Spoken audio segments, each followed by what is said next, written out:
And 5, 4, 3, 2.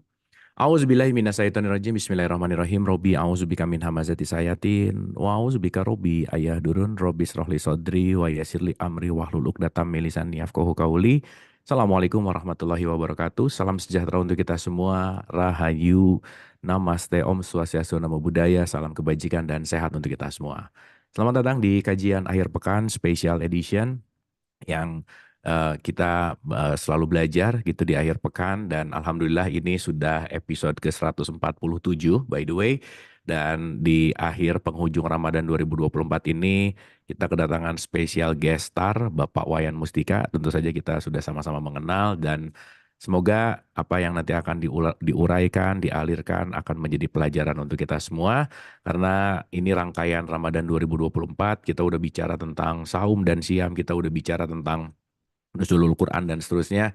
Dan mungkin kita akan melihat dari perspektif tentang akhir dari fitrah itu adalah kembali menjadi manusia seutuhnya.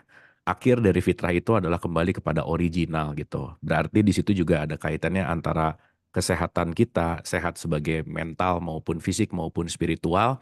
Yang kemarin kita udah bahas tentang bagaimana frekuensi dalam the map of consciousness gitu, di mana kita tahu bahwa ada beberapa layer kesadaran kita, di mana dalam penelitian David Hawkins juga kita tahu bahwa ada frekuensi rendah dan tinggi gitu. Dan semoga senantiasa kita bisa selalu mengkontrol itu, menyadari itu, tapi poin intinya adalah hari ini kita akan berbicara tentang holistik gitu ya, sehat holistik baik mau spiritual yang berdampak kepada fisik tentu saja. Tapi nggak tahu kenapa lagi terngiang-ngiang puisinya Cak Nun gitu, yang mungkin saya akan mengawali pertemuan kita di siang hari ini dengan satu puisi yang Cak Nun bawakan di lagunya Kotak gitu ya, bahwa manusia mengembarai langit, manusia menyusuri cakrawala, tidak untuk menguasainya, melainkan untuk menguji dirinya. Apakah dia bertahan menjadi manusia? Tidak untuk hebat, tidak untuk kuasa, atau tidak untuk menjadi perkasa, melainkan hanya untuk setia sebagai manusia. Dan saya rasa statement ini sangat relate di Ramadan, bagaimana Ramadan kita ditempa, bagaimana Ramadan adalah bulan latihan, bagaimana kita kembali kepada manusia seutuhnya, itulah konteks fitrah kembali kepada original. So tidak berpanjang lebar, kita akan mulai pembelajaran, teman-teman ibu dan bapak, mari kita siapkan pendengaran, penglihatan dan hati kita untuk menyimak apa yang akan dialirkan oleh guru kita, Bapak Wayan Mustika. Siang Pak, apa kabar guru? Alhamdulillah, selamat siang Kang Abu. Alhamdulillah sehat ya guru Kembali. ya. Alhamdulillah sehat. Alhamdulillah asik. Aduh makasih banget nih waktunya, dan siang hari ini kita bisa belajar bareng sama guru kita Bapak Wayan Ya, Mustika. So Pak Wayan udah nggak sabar, kita siap untuk dialirkan pesan semesta dari Pak Wayan. Silakan guru. terima kasih Kang Abu. Terima kasih banyak diundang perdana ini. Iya. Assalamualaikum warahmatullahi wabarakatuh. Assalamualaikum warahmatullahi wabarakatuh. Salam sejahtera, Om Swastiastu, Namo Buddhaya, Rahayu. Terima kasih ini semesta mempertemukan lagi kita di ruang yang berbeda, tetapi tetap dengan konsep keingintahuan untuk mengenali diri kita sendiri yang lebih utuh lagi dari berbagai sisi. Kalau berbicara tentang tema kita pada siang hari ini, Kang, tentang sehat dan sakit tuh kayaknya apa ya? Sudah sering ngomongin sehat, ngomongin sakit, dari puskesmas, rumah sakit, semua mempromosikan kesehatan. Orang tua juga dari kecil mengingatkan kita untuk tentang sehat dan sakit itu. Tetapi mungkin siang hari ini kita akan coba untuk menggali lebih dalam lagi tentang fitrah sehat lahir batin ini dari sudut yang ya mungkin bisa lebih dalam atau mungkin sesuatu yang baru lah. Mudah-mudahan tidak sama seperti yang biasa-biasa kita dengar sehari-hari tentang sehat dan sakit itu. Jadi biar lebih gampang nanti saya mau izin share screen, Kang. Silakan Jadi guru. biar lebih apa namanya ya, lebih lebih mendalam lagi kita bicara tentang hal ini gitu. Jadi berbicara tentang fitrah sehat lahir batin, tentu kita tidak bisa melepaskan diri kita dari pasangan pasangan utuh, karena kita tadi kan bicara tentang keutuhan. Pasangan utuh dari sehat adalah sakit itu sendiri. Karena pasangan lahir itu batin, pasangan jasmani itu rohani. Maka fitrah sehat lahir batin itu juga jangan-jangan perlu kita renungkan. Apakah kita juga perlu kembali ke fitrah sebagai sakit lahir batin? Artinya sama-sama kita kenal lah.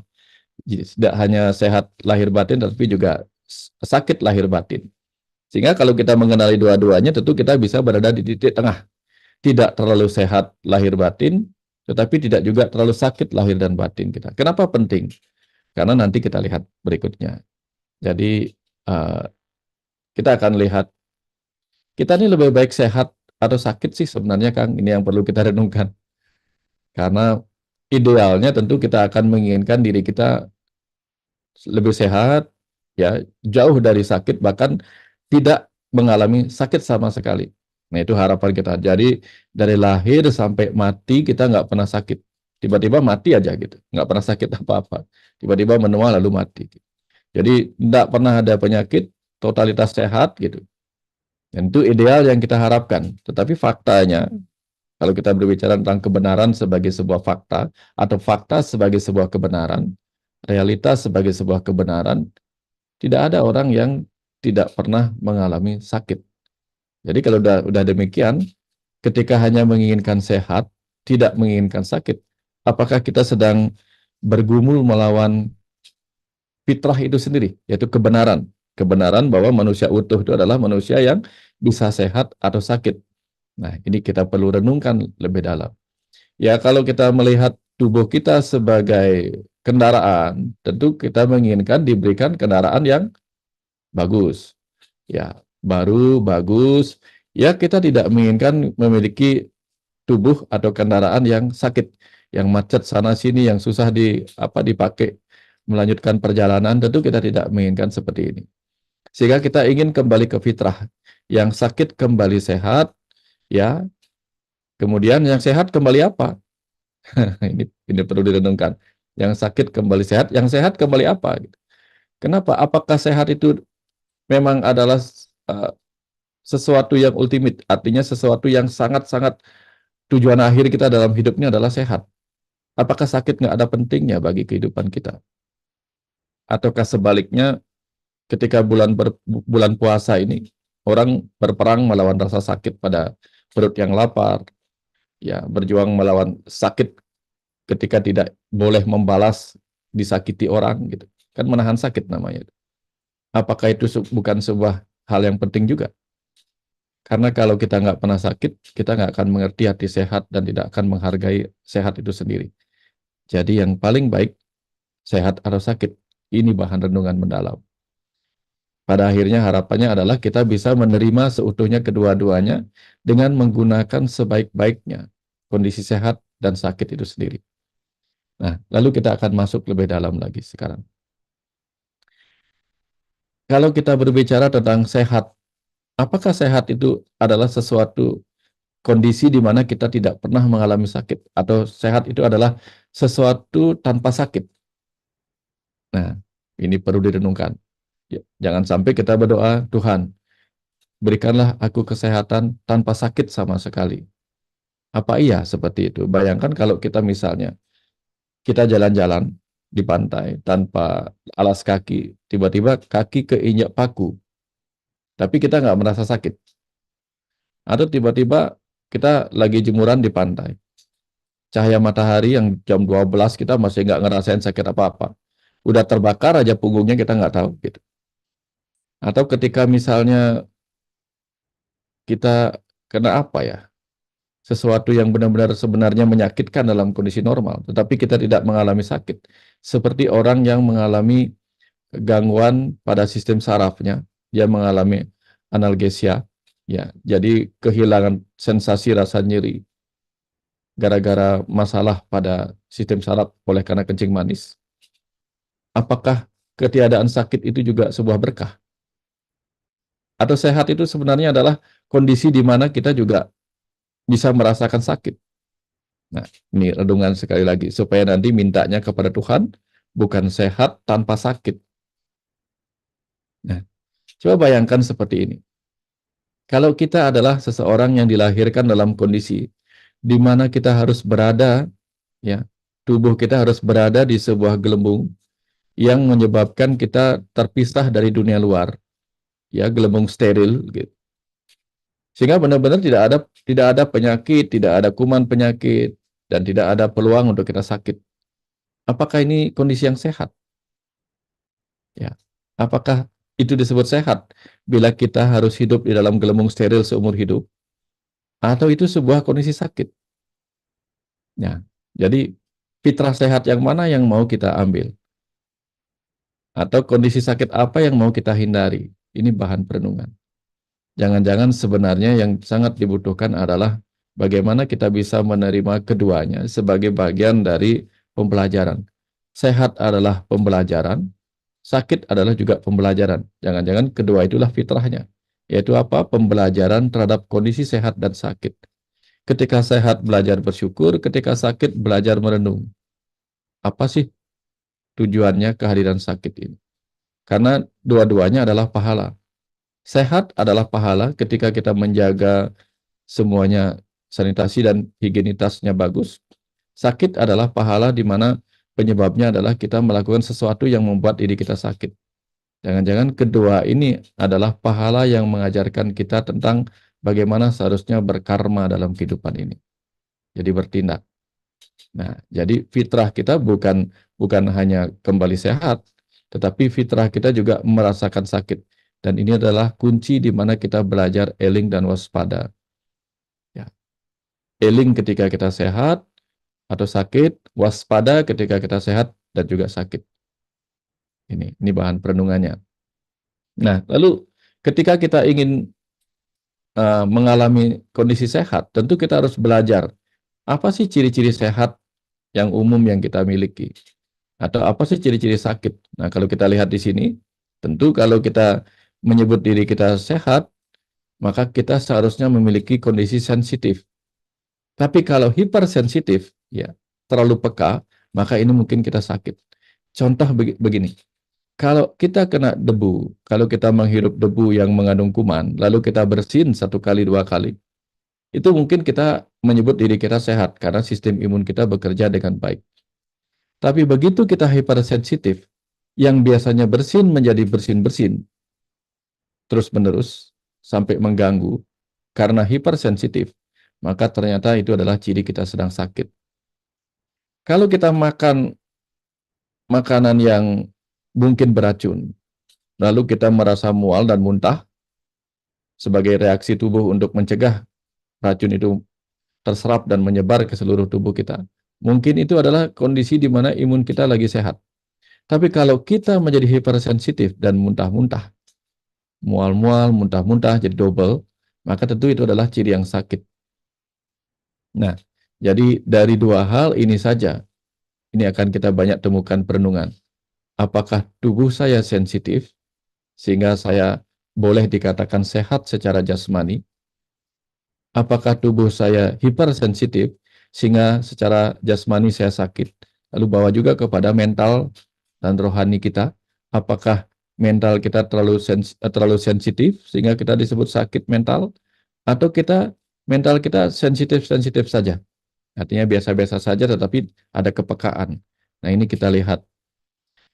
Kalau diturunkan lagi ciri-ciri tadi, sensitif dan hipersensitif tadi, jadi dibawa kepada tubuh karena kita sedang berbicara tentang sehat lahir batin, maka tubuh yang sehat itu mempunyai ciri-ciri di mana dia sensitif sehingga ketika ada kuman, ketika ada sesuatu yang bisa berbahaya kepada dirinya, maka tubuh akan memunculkan reaksi imun yang seperlunya, secukupnya. Nah, tapi kalau dia sakit, maka tubuh kita akan memunculkan reaksi imun yang berlebihan. Sehingga munculnya apa? Bukan hanya berlebihan melawan kuman-kuman yang datang dari luar, bahkan dia melawan tubuhnya sendiri, yang kita sebut sebagai reaksi autoimun. Ini berlebihan, mulai sakit kita. Reaksi imun yang secukupnya, seperlunya, seperti cerita tadi. Nah, bersin sebentar, batuk sebentar, enggak apa-apa. Itu reaksi tubuh kita melindungi tubuh agar terbebas dari kuman. Tapi begitu berlebihan, kita sedang sakit. Nah, ketika tubuh kita terinfeksi kuman, mungkin kita akan mengalami radang. Tetapi radang yang secukupnya masih kita anggap sebagai sehat. Tapi begitu reaksi radangnya berlebihan, seperti pada psoriasis atau pada apa namanya penyakit-penyakit di mana orang mengalami bentol-bentol berlebihan, ya reaksi radangnya berlebihan, mungkin kita bisa sebut tubuhnya sedang sakit. Ya, kalau misalnya kita ada demam, ada kenaikan suhu misalnya 38 setengah gitu. Karena ada kuman yang masuk, ya mungkin itu boleh disebut sebagai reaksi yang bagus. Karena ada perlawanan dari sistem imun kita untuk membuat tidak nyaman bakteri-bakteri di dalam tubuh. Itu masih dianggap sehat.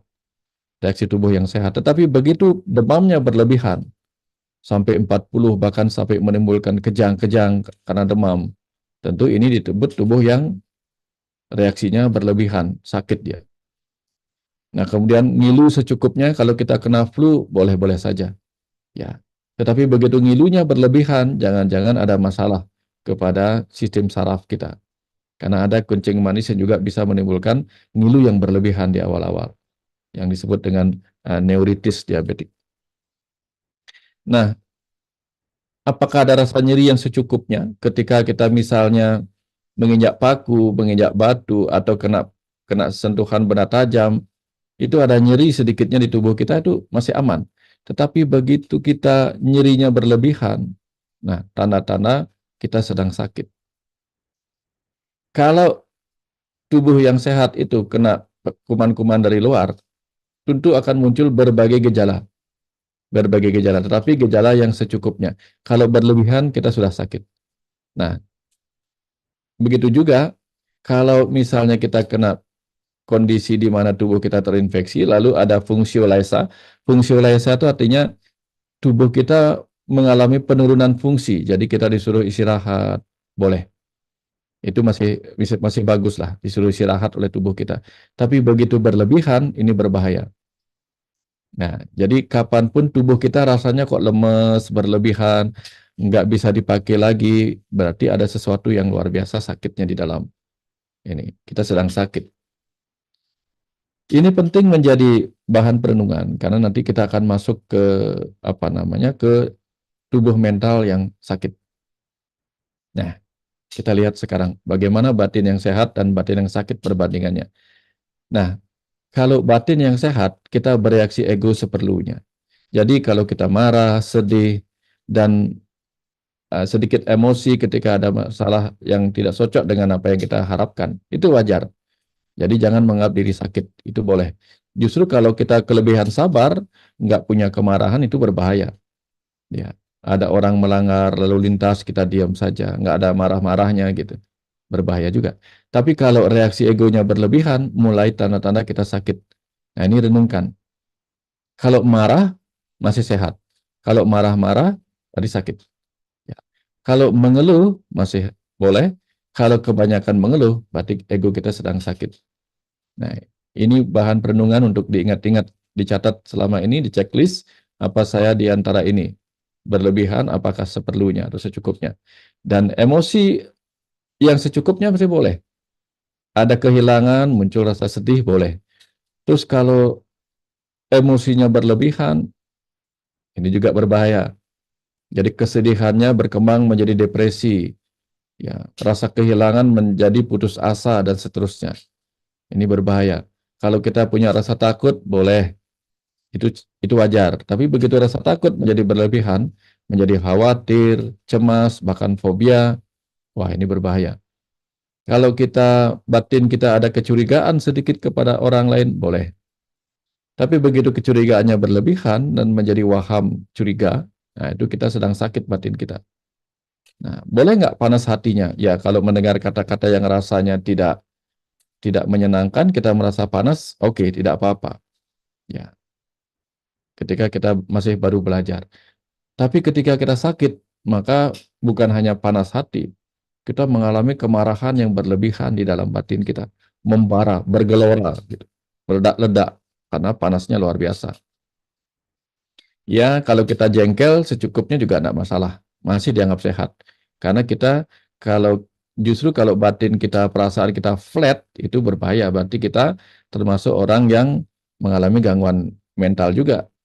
Karena salah satu gangguan mental yaitu yang emosinya flat. Ya, emosinya flat, tidak ada gejolak apa-apa gitu. Nah, sekali lagi sama dengan tubuh yang sehat dan tubuh yang sakit. Cirinya adalah yang satu sensitif, yang satunya hiper atau berlebihan. Ya, kalau merasa sakit boleh, tapi kalau berlebihan hati yang pedihnya, apalagi melebihi waktunya, melebihi ruangnya tuh begini. Ya, emosinya di luar dibawa kemana-mana, emosinya di kantor dibawa ke seluruh dunia. Nah, ini berlebihan ya pedih hatinya. Nah, gejala batin yang mengalami masalah kalau secukupnya masih aman, tapi begitu dia berlebihan, nah apa yang terjadi kalau berlebihan? Nanti fungsi olehsianya berlebihan, sampai nggak mau ngapa-ngapain lagi, sampai putus asa. Nah, fungsi tubuhnya hilang, fungsi tubuhnya, fungsi tugasnya, fungsi kehidupannya hilang, sudah nggak pengen ngapa-ngapain lagi. Nah, ini seperti orang putus asa, frustasi, kemudian depresi, dan seterusnya ini. Ini tanda-tanda batin kita lagi sakit. Nah, coba di bagian ini renungkan. Kalau sehat itu masih aman lah kita, masih aman. Tapi ini tanda-tanda kalau kita sudah mulai sakit dan harus segera mencari orang, ya, mencari orang untuk meredakan semua warna merah ini yang berlebihan ini. Gitu. Nah, karena kalau kita bicara tentang fitrah sehat, lahir dan batin, ada tambahan I di sini. Jadi fitrah sehat lahir batin itu juga artinya kita bukan saja kembali sehat lahir dan batin sebagaimana fitrah kita, juga kembali sehati antara lahir dan batin, sehati. Ya, bukan hanya sehati tetapi sehati.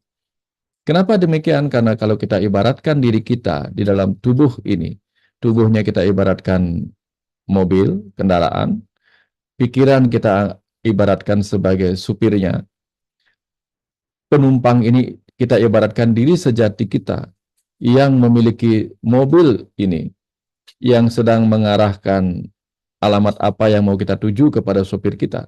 Maka tugas sopir kita adalah bagaimana dia merawat tubuh ini tetap sehat, kendaraan ini tetap baik, ya, tidak rusak seperti cerita di awal, dan akhirnya kedua-duanya bisa mengantar sang pemilik kendaraan ini, sang bos, sang penumpang, ke arah mana dia ingin dituju.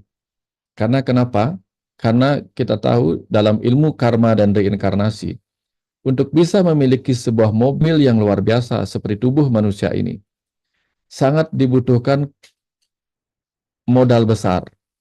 Modal besar yang kita kumpulkan dari karma-karma baik di kehidupan masa lalu kita.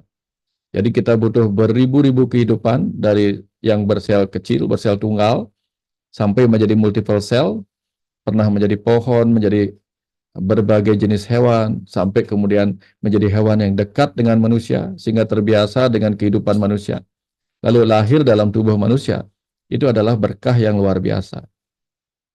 Sehingga ada dikatakan dalam kitab suci, bahwa jika jiwamu atau jika ruhmu bisa lahir dalam tubuh manusia, berbahagialah. Betapapun kelahiranmu itu ada dalam kelahiran tubuh seorang yang miskin atau cacat sekalipun, tapi ada di dalam tubuh manusia adalah sebuah berkah. Jadi kembalilah ke fitrahmu sebagai manusia, karena lahir dalam tubuh manusia adalah sesuatu yang luar biasa. Kita butuh modal besar untuk bisa mempunyai kendaraan sendiri, sebagaimana bos ini. Nah, tugas pikiran sebagai supirnya adalah menjadikan dirinya sehat. Karena kalau mobilnya sehat tapi supirnya ugal-ugalan, supirnya mabuk, berbahaya juga. Atau kalaupun pikirannya sehat tapi tubuhnya tidak bisa digerakkan karena mungkin bensinnya habis, akinya soak dan sebagainya, itu juga tidak bagus. Inilah yang disebut sehati, lahir dan batin. Ya, ditambah sehati, lahir dan batin, dan juga dengan sang ruh di dalam dirinya. Nah, sekarang kita lihat bagaimana caranya supaya kita menjadi sehat lahir dan batin itu. Nah, kita lihat di sini bagaimana syarat perjalanan kita dalam kehidupan dan kematian ini dengan kendaraan tubuh manusia ini. Yang disebut sehati lahir dan batin, itu kemudian kita harus bagi diri kita lebih mendalam lagi. Bahwa ternyata kita bukan hanya tubuh fisik. Kita yang seutuhnya ini terdiri dari setidak-tidaknya 5 lapisan diri kita. yang mungkin sudah dibahas sama Kang Abu sebelumnya. Jadi setidak-tidaknya ada 5 lapisan diri kita yang membungkus sang sejati yang tidak berwujud di dalam diri kita, yaitu kita sebagai kecerdasan semesta yang ada dalam tubuh ini sebagai jiwatman atau yang sedang menjiwai tubuh ini. Kita memiliki physical body atau anamaya kosa yang tentu harus sehat. Kalau tubuhnya sehat, energinya nggak sehat, ini juga berbahaya. Kalau tubuh dan energinya bagus, tapi pikirannya atau manomaya kosa atau sang supir tadi nggak sehat, berbahaya juga. Atau bayangkan, mobilnya baru, ya energinya bagus, dia bukan saja pakai Pertamax, gitu, Pertamax turbo, mesin kendaraannya bagus, apa namanya, supirnya namanya kosanya itu sopirnya bagus, tetapi ternyata wisdom body-nya atau wijnana maya kosa atau pengetahuannya, lapisan pengetahuannya malah nggak sehat. Si supir nggak tahu apa-apa, nggak tahu aturan lalu lintas, nggak tahu bagaimana baca Google Map dan sebagainya. Lalu apa gunanya dia menjadi supir yang memang jago mengendarai kendaraan tapi tidak bisa membaca atau tidak memiliki pengetahuan-pengetahuan tentang apa ya, atau tempat mana yang sedang dia jelajahi atau kunjungi atau perjalani. Ini berbahaya juga. Nah, atau kalau ini semua sudah lengkap, ya, tubuhnya bagus, energinya bagus, pikirannya bagus, pengetahuannya bagus, tetapi dia tidak bisa bahagia di dalam mobil yang itu. Ya, dia tidak mengumpulkan rasa bahagia. Dia tidak passion menjadi seorang pengendara yang mengantar sang ruh melanjutkan perjalanan hidup dan matinya. Apa gunanya kemudian semua 4 lapisan ini? Sehingga sehat lahir dan batin itu bukan hanya tentang jasmani dan rohani yang sederhana, yang 2 poin itu, tetapi kita lihat jauh lebih mendalam, yaitu kelimanya ini. Ya, bagaimana menjaga semuanya ini sehat, ya, menjaga tubuh sehat, energi sehat, pikiran sehat, pengetahuan sehat, kebahagiaan kita juga sehat. Nah, ini kita perlu belajar kepada guru yang sejati. Siapakah guru yang sejati? Guru adalah penghilang kegelapan. Jadi kalau guru sejati adalah penghilang kegelapan yang sejati. Maka penghilang kegelapan yang sejati adalah ilmu pengetahuan yang sejati. Lalu di mana kita bisa mendapatkan ilmu pengetahuan yang sejati? Ilmu pengetahuan sejati hanya berasal dari yang sejati. Siapakah itu? Yang sejati adalah ia yang menuliskan kitab suci tertua yang harus dibaca oleh pikiran itu. Maka dialah kecerdasan semesta tak terbatas yang sudah menuliskan pengetahuan sejatinya kepada tubuh kita. Walaupun tubuh kita adalah kitab suci tanpa kata-kata, kitab suci tanpa aksara, tetapi kita bisa membacanya dengan perenungan mendalam. Maka mari kita belajar bagaimana menjaga seluruh lapisan ini menjadi sehat dengan belajar kepada guru sejati, yaitu apa yang diajarkan oleh tubuh kita tanpa kata-kata. Mari kita renungkan bagaimana dia melakukan perjalanan sehingga kita secara keseluruhan akan menjadi tubuh jasmani, rohani, mental yang sehat, energinya sehat, pengetahuannya sehat, kebahagiaannya juga sehat. Nanti kita lihat apa itu kebahagiaan yang sehat.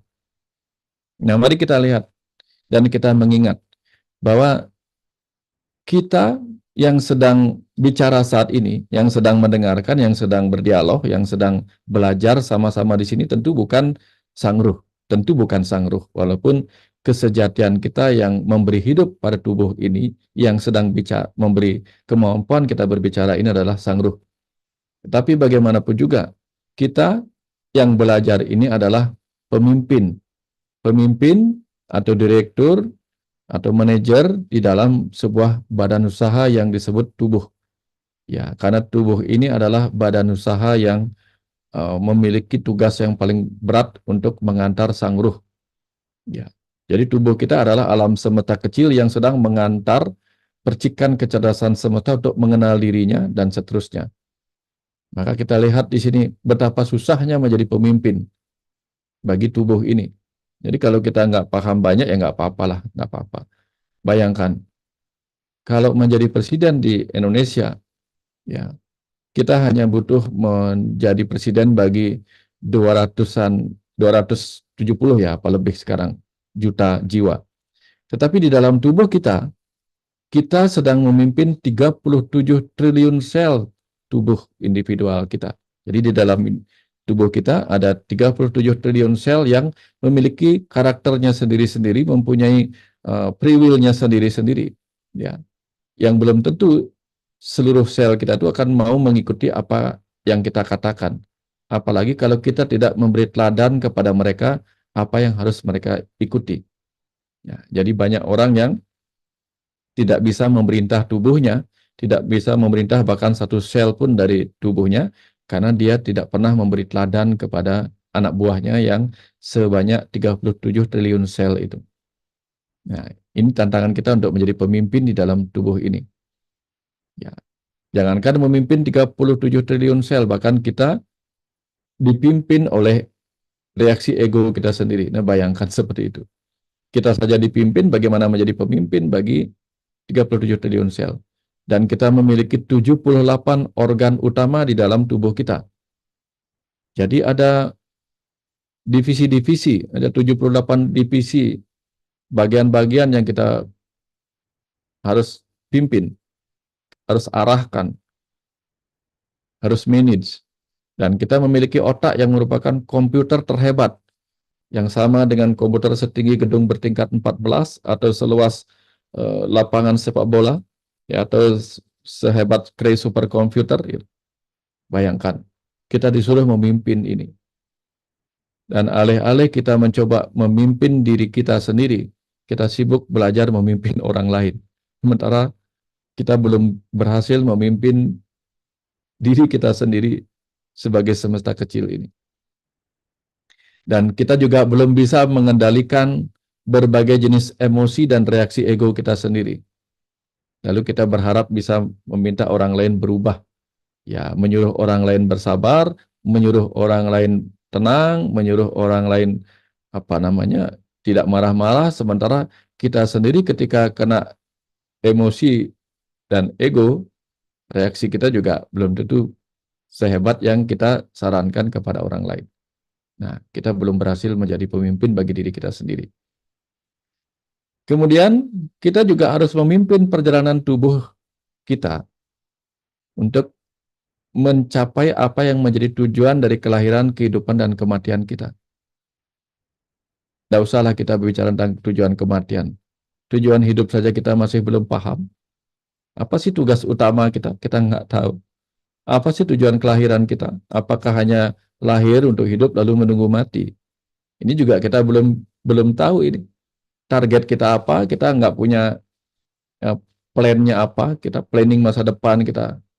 Lalu apalagi kita diajarkan untuk apa? Hidup di saat ini saja. Sementara kita adalah pemimpin dari perusahaan besar yang bernama tubuh manusia. Dengan ini, bagaimana mungkin kita memimpin ini tidak memiliki planning? Ya, planning tentang belajar dari masa lalu, belajar pada apa yang sedang kita hadapi di saat ini, dan belajar menentukan apa yang harus kita cari di masa depan. Ini tantangan kita. Ya. Makanya saya sering diingatkan, hati-hati belajar spiritual. Kalau terlalu berlebihan belajar spiritualnya, kita sedang menahan rem terlalu kenceng. Sehingga akhirnya apa? Kita nggak benar-benar bisa mencapai apa yang menjadi tujuan kelahiran, kehidupan, dan kematian kita. Ya, belum lagi kita harus memimpin tubuh kita berurusan dengan berbagai tantangan dan hambatan dalam perjalanan kelahiran, kehidupan, dan kematian kita. Kita butuh tubuh yang sehat, butuh batin yang sehat, butuh perasaan yang sehat. Kalau enggak, kita akan menjadi pemimpin yang kehilangan kesadaran, kehilangan kemampuan untuk memimpin semua ini. Ya. Ini yang perlu kita sehatkan. Nah, untuk bisa menyehatkan batin kita, ya kalau menyehatkan tubuh sudahlah, kita bisa baca di mana-mana. Apa makanan yang harus kita makan, sudah sering kita dengar. Lalu bagaimana mengelola berbagai emosi yang tadi? Jangan sampai emosi yang mengendalikan kita. Ya, karena emosi itu dalam ilmu spiritual Bali disebut sifat-sifat buta. Buta itu artinya material, sifat-sifat materi tubuh manusia. Bagaimana kemudian kita mengelola berbagai emosi yang akan muncul dari dalam diri kita atau yang muncul dari luar diri kita, yang memancing kita bereaksi. Nah, sebelum kita mengelolanya tentu kita harus mengenalinya dulu. Apa sih emosi-emosi yang mungkin kita miliki?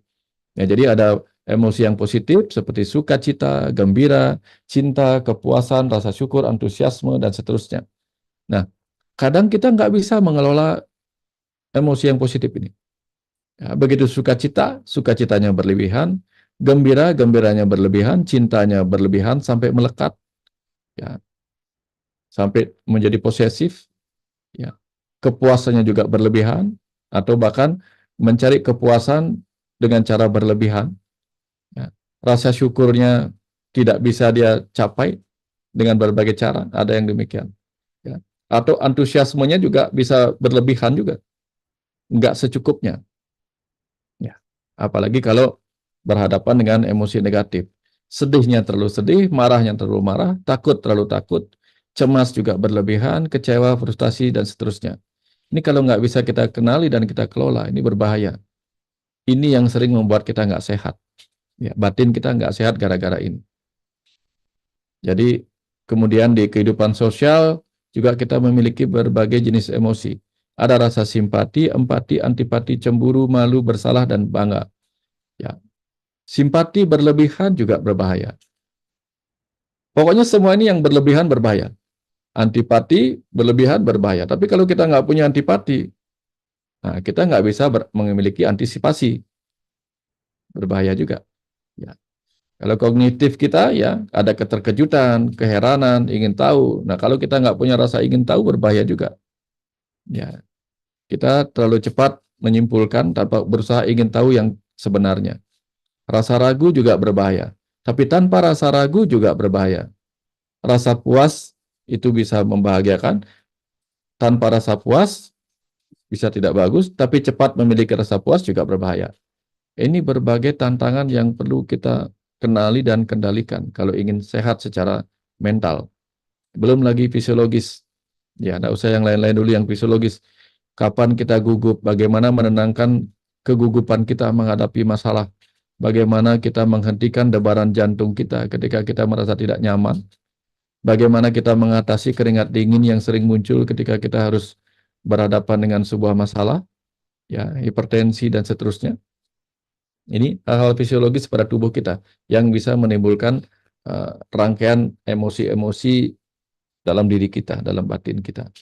Bayangkan betapa banyak hal yang perlu kita pelajari, perlu kita kenali, perlu kita kendalikan hanya untuk mencapai fitrah sehat lahir dan batin. Judulnya gampang, masuk ke sininya susah. Begitu melihat ini menunya banyak banget nih Kang Abu, mengerikan. Mudah-mudahan kita bisa melewati ini semua. Tapi jangan takut. Ya, jangan takut. Ya, kenapa kita harus belajar banyak hal yang tampaknya terlalu banyak ini? Ya, karena kita kan percikan kecerdasan semesta. Apa sih yang tidak kita bisa? Kecuali kalau kita nggak mau. Jadi prinsipnya adalah kita bisa, asal kita mau. Ya, asal kita mau, kita bisa. Mungkin nggak bisa semuanya, tetapi bisa beberapa di saat ini. Nanti kan kita punya waktu lagi untuk hidup berikutnya. Ya, ini cara kita mengenali dan mengelola berbagai emosi itu. Berikutnya ketika kita mau mengatasi semua itu, kita harus belajar dari tubuh fisik kita, apa yang diajarin oleh sang guru sejati di dalam diri kita. Ya, dalam bentuk kitab suci tertua itu. Nah, apa yang terjadi ketika tubuh kita harus menjaga kesehatannya, fitrahnya?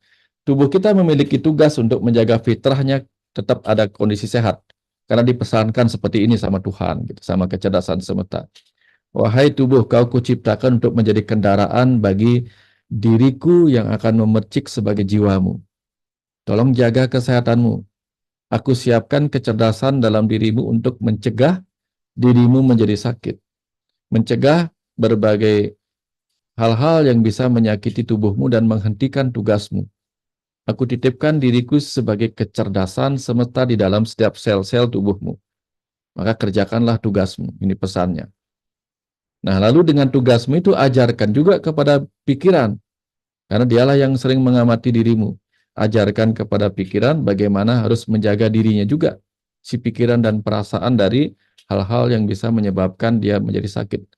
Karena tidak ada gunanya kalau kamu sebagai tubuh sehat, tapi pikiran sakit, dia bisa memutuskan tugasmu. Dia bisa mematikan dirimu.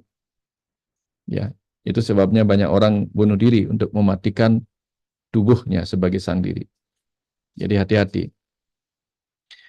Apa yang kemudian disiapkan oleh sang kecerdasan semesta pada tubuh kita? Disiapkanlah kewaspadaan. Contoh kewaspadaan itu begini.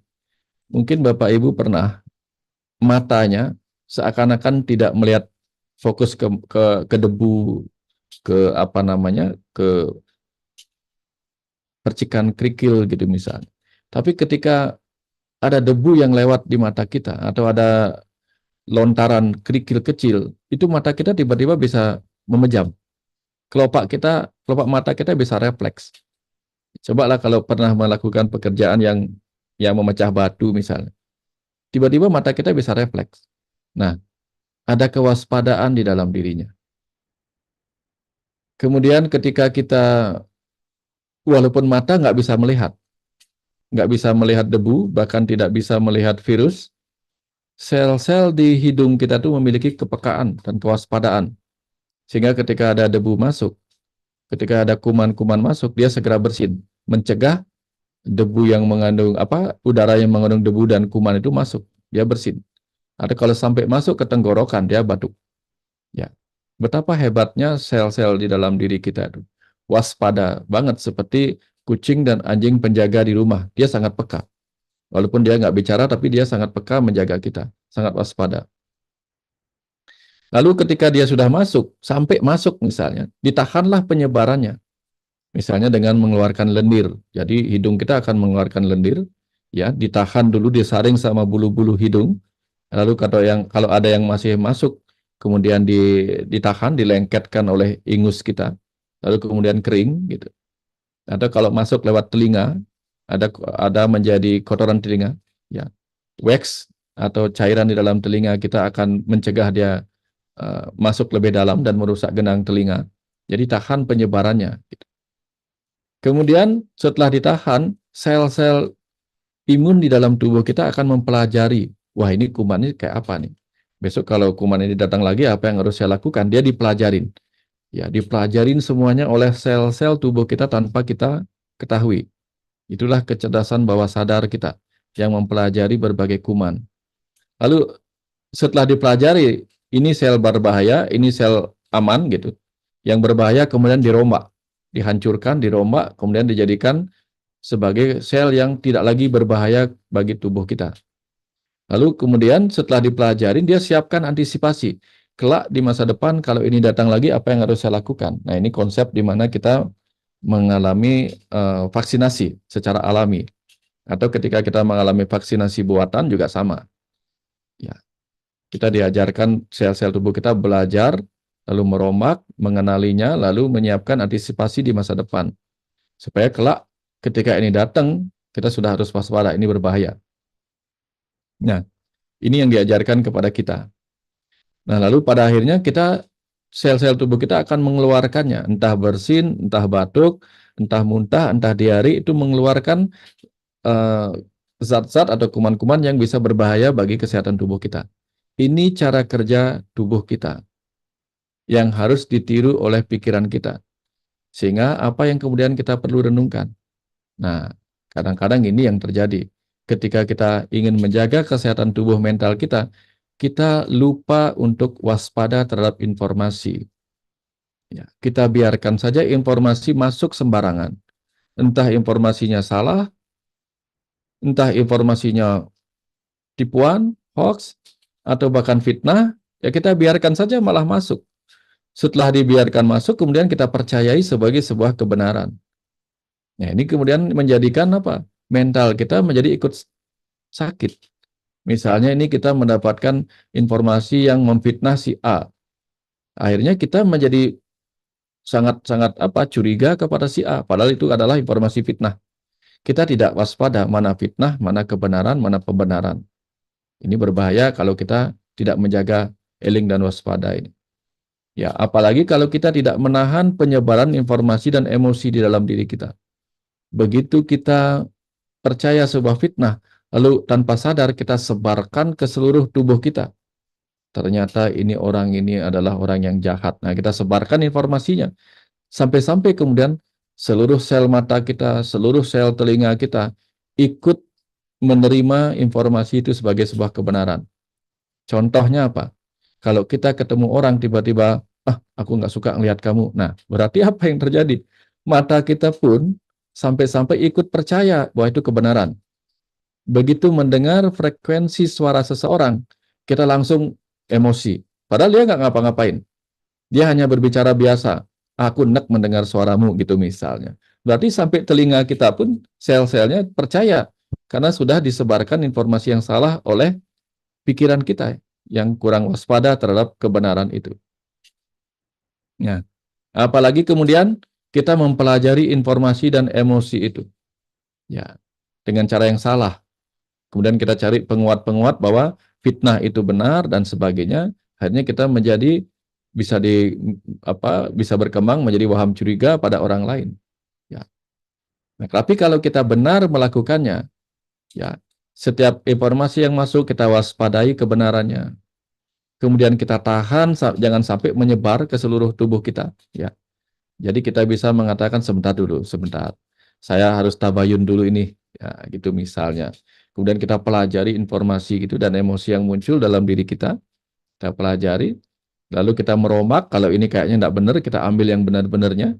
Ya inilah meromak informasi dan emosi kita untuk mengambil mana yang benar, mana yang tidak benar, seperti yang sering diajarkan dalam siapa namanya? Socrates ya? Apa Plato ya? Saya lupa, Kang Bu nanti mengingatkan lagi bahwa apa? Kalau kita mendapatkan informasi, selalu tanyakan, ini informasi yang baik, informasi yang penting, informasi yang berguna, ada manfaatnya apa enggak bagi saya gitu. Jadi kalau itu enggak memenuhi syarat, udah enggak usah didengerin gitu. Jadi kita nanti belajar merombak. Kalau ini kayaknya enggak benar ya udah enggak usah dibiarkan masuk, apalagi terpendam di dalam diri kita. Karena mengumpulkan sampah di batin kita sendiri, maka kita sedang menanam benih kehancuran bagi kita sendiri, bukan orang lain yang salah. Kita yang mengizinkan.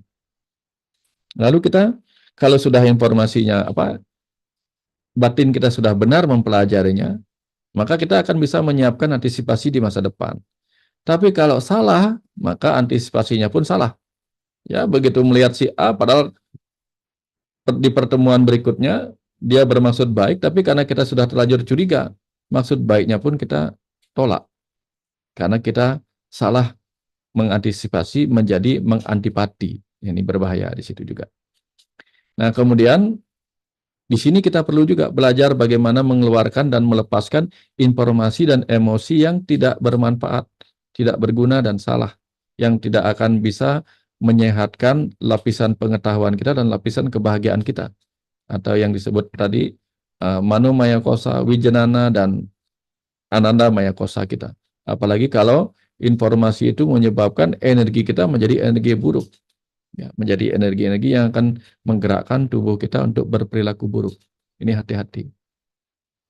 Nah, berikutnya, bagaimana kita menjaga kesehatan tubuh rohani? Sama, belajarnya pada sang tubuh fisik kita. Jadi kita waspada terhadap habit kita. Ya, karena habit kita akan menjadi pembentuk tubuh rohani kita, menjadi karakter kita. Jadi lama-lama nanti karakter sang roh pun akan terbawa ke laksana, sehingga nanti dia akan terpilihkan untuk lahir pada tubuh yang sesuai dengan karakter sang roh.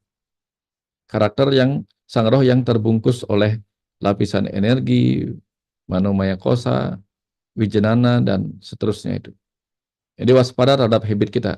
Kalau habit sudah nggak bagus, berbahaya. Makanya mungkin ini sebabnya agama-agama mengajarkan umatnya untuk memiliki habit yang baik. Ya, yang baik. Nah, kemudian kita harus belajar menahan penyebaran energi buruk yang datang dari luar.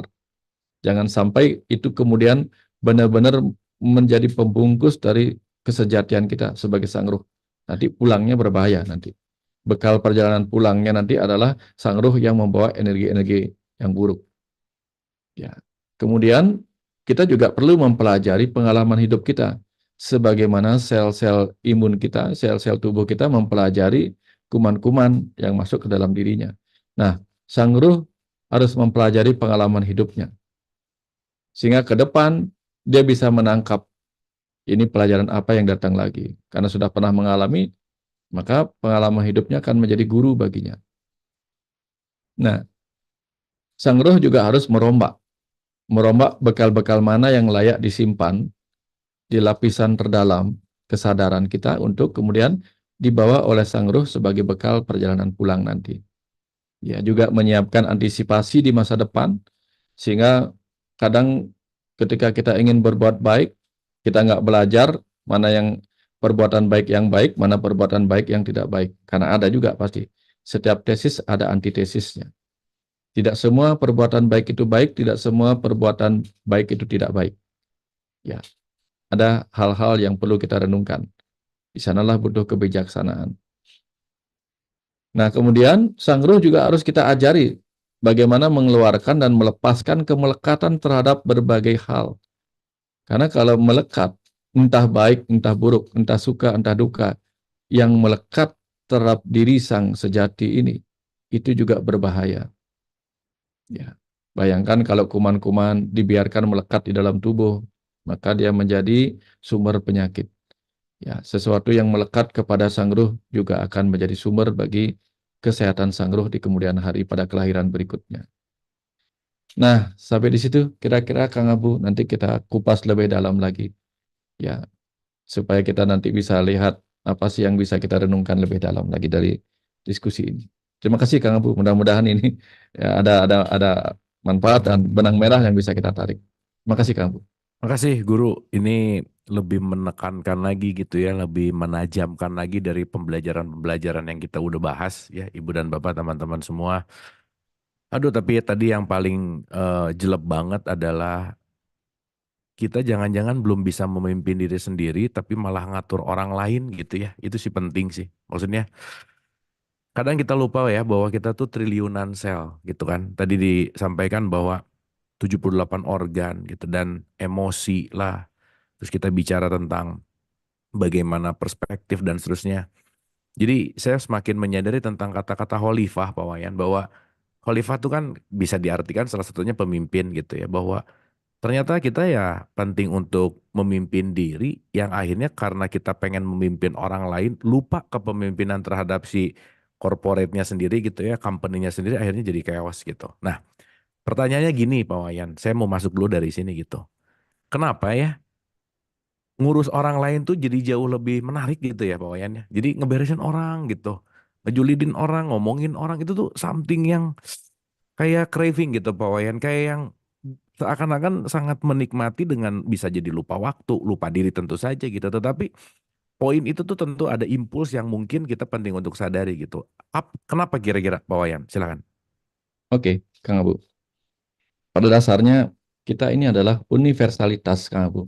Satu yang sedang menjadi banyak. Hmm, Satu yang sedang menjadi banyak. Kadang-kadang kita butuh cermin untuk mengingatkan kita, melihat diri kita.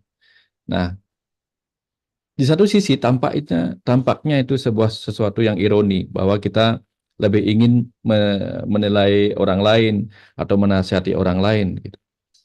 Apakah itu salah? Di sisi yang lain sebenarnya nggak salah. Karena apa? Kadang kita nggak bisa melihat kelilipan mata kita sendiri, hmm, sehingga kita butuh cermin. Nah, ketika kita mengizinkan orang lain menasihati kita juga, itulah sebaiknya. Ketika kita mengizinkan diri kita menasihati orang lain, mengizinkan diri kita ingin memperbaiki orang lain, maka kita juga harus mengizinkan orang lain memperbaiki diri kita. Seperti halnya ketika kita bercermin. Nah, orang-orang lain itu adalah cermin-cermin diri kita yang universal ini. Nah, jadi nggak ada yang salah sebenarnya di situ. Maka ketika dilanjutkan lagi, kenapa kita jadi begitu antusias, begitu rindu, begitu terdorong untuk membenahi orang lain? Karena sesungguhnya kita disuruh saling membenahi. hmm, Ya, kan susah juga kita mijat bahu kita sendiri. Yang kita butuhkan adalah bagaimana kita memijat orang-orang di depan kita sampai melingkar dan akhirnya semua terpijat. Nah, pertanyaannya kan kebanyakan kita mementingkan diri. Ya, kita mementingkan diri kita menasihati orang lain, tetapi kita tidak mementingkan diri kita dinasihati orang lain. Ini masalahnya. Hmm. Ini Hmm. ini masalahnya kita. Jadi nggak muter jadinya, nggak circle dia. Oke. Padahal yang kita butuhkan circle, gitu. Sementara kan kita hidup di sebuah circle ini. Ya, ya apapun itu kan semuanya tentang circle, Kang Abu. Kita makan juga circle, reinkarnasi juga circle, repetisi juga circle, pembelajaran juga circle. Guru adalah seseorang yang diajari oleh muridnya, dan murid adalah seorang yang diajari oleh gurunya. Lalu siapa guru sebenarnya? Ini circle. Ya, si murid mengajari gurunya bagaimana cara mengajar yang baik, si guru mengajari muridnya bagaimana belajar yang baik. Lalu siapa sebenarnya murid dan guru? Nah, ini circle. Jadi ketika kita diberikan rasa dorongan untuk memberitahu orang lain, seharusnya kita juga tidak menghalangi dorongan kita untuk diberitahukan oleh orang lain. Oke. Kira-kira seperti itu, Kang Abu. Oke.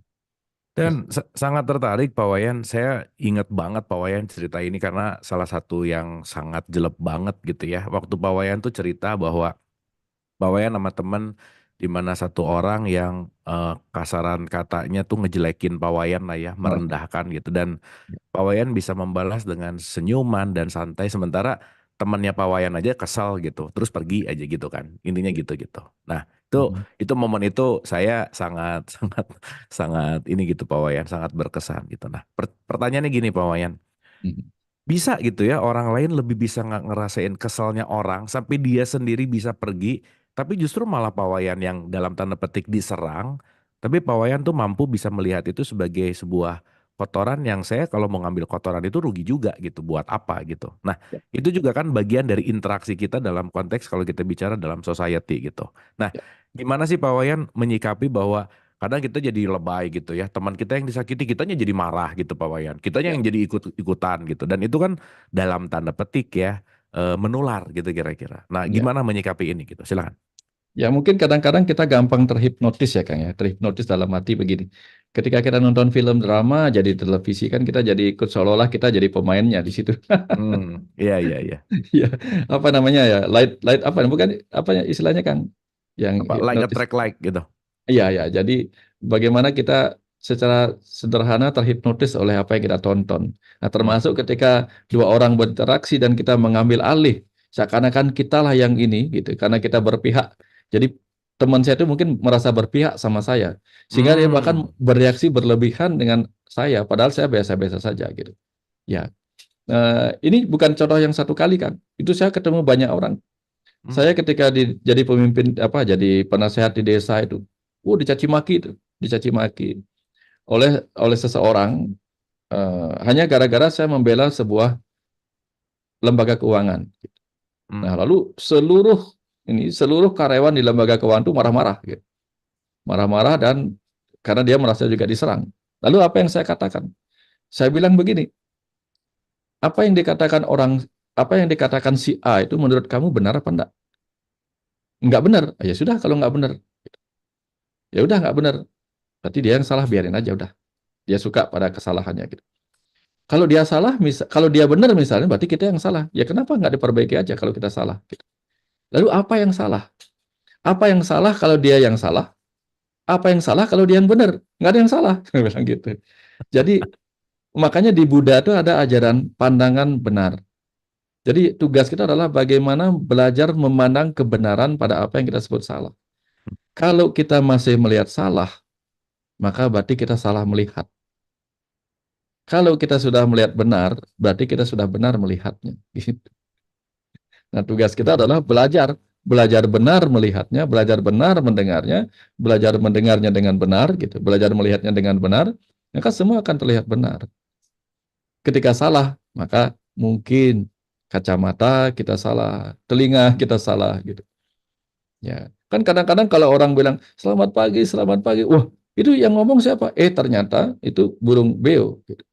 Hmm. Nah, itu kan ada cerita di video Kang Abu. Ini ada laki-laki ini dari bule ini sedang memperbaiki apa namanya, memperbaiki dia mukul-mukul mobilnya atau peralatannya itu. Terus ada teriakan, help, help, help gitu. Terus tetangga pada bingung, ada apa nih? Kemudian ditelepon lah polisi. Nah, polisi datang. Nah, begitu polisi datang, Si orang yang ngetok-ketok mobil tuh bingung. Ini polisi ngapain? Karena dia dengar katanya laporan dari tetangga ada yang help-help ketika dia ngetok. Oh, si si orang rumah itu ketawa. Masuklah dia mengeluarkan burung kakak tuanya yang teriak help-help ketika nah, artinya apa? Tetangganya salah mendengar gitu. Eh, eh. Nah, kan kadang-kadang kita begitu. Ya. Maka sering saya ajarkan sama teman, kamu diam amati. Ini adalah utang karma mereka berdua. Jangan mengambil, ya, ini percakapan jiwanya dengan jiwa ini, seperti saya juga, jangan-jangan dulu saya pernah menyakiti orang ini, nggak? Gitu. Sehingga kalau sekarang dia caci maki saya sedang menerima hukum karma saya. Nggak ada urusannya dengan kamu belajar aja, amati saya, gitu. Oh, dia baru mengerti, gitu. Dia baru mengerti bahwa kamu nggak terlibat, ini utang karma saya dengan orang ini, gitu. Nah, itu cara kita melihatnya. Ya, sehingga kalau tidak ada sesuatu, kan kita tahu diajarkan dalam spiritual, bahkan bunga jatuh, bahkan daun yang jatuh, itu ada rencana Tuhan. Hmm. Lah kita kan selalu mengatakan demikian, selalu. Tetapi selalu lupa itu rencana Tuhan. Sering sekali kita lupa apa yang kita sering katakan, gitu masalahnya kan. Ya, Ya, makasih Pak Wayan. Ini refresh banget gitu ya. Dan semoga ya baliknya Pak Wayan Ramadan ini gitu. Puasa tuh jangan cuman hanya jadi sebuah rutinitas ritual gitu Pak Wayan. Yang dimana kita bicara fakta ya Pak Wayan. Ini menarik sekali bahwa ya Indonesia sekarang memang udah dikalahkan sama Pakistan dengan populasi orang Islam paling banyak gitu ya. misalkan. Tetapi Mhm. data mengatakan bahwa di satu sisi Indonesia menjadi negara paling religius, nomor satu dan seterusnya.